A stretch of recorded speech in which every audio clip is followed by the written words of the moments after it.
Emmanuel Macron va-t-il sortir de l'ornière? Je vous parle de la colère qui monte dans le pays sur la hausse des tarifs des carburants. Pour y répondre, le président a lancé une idée hier matin sur Europe 1, verser des indemnités aux automobilistes contraints de rouler beaucoup pour aller travailler. Cela existe dans les Hauts-de-France, 20 € par mois.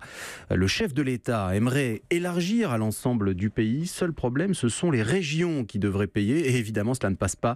Les explications d'Aurélien Fleureau. À peine annoncée, la piste évoquée par Emmanuel Macron a fait l'unanimité contre elle. Pour Hervé Morin, président de l'association Régions de France, le rôle des régions, ce n'est pas de compenser les mesures fiscales prises au niveau national. Estimer que la seule solution au matraquage fiscal qu'a décidé le gouvernement, c'est de demander à des collectivités qui font des efforts dans d'autres domaines de compenser les recettes que l'État touche, honnêtement, on est quand même dans un système qui s'approche du bonneteau ou de la patate chaude. Une mesure datée qui ne va pas dans le bon sens, c'est-à-dire vers une réduction du nombre d'automobilistes qui circulent seuls à bord de leur voiture, explique Michel Neugnot, premier vice-président de la région Bourgogne-Franche-Comté. Je n'ai pas vu une région qui veut dupliquer ce dispositif. Qui va payer? Il n'y a que les régions qui sont en situation de payer de par leurs compétences. Donc je trouve que là, refiler le bébé aux régions de cette façon-là, ça ne va pas marcher. La région Bourgogne-Franche-Comté mise plutôt sur le covoiturage en l'organisant partout en lien avec les entreprises.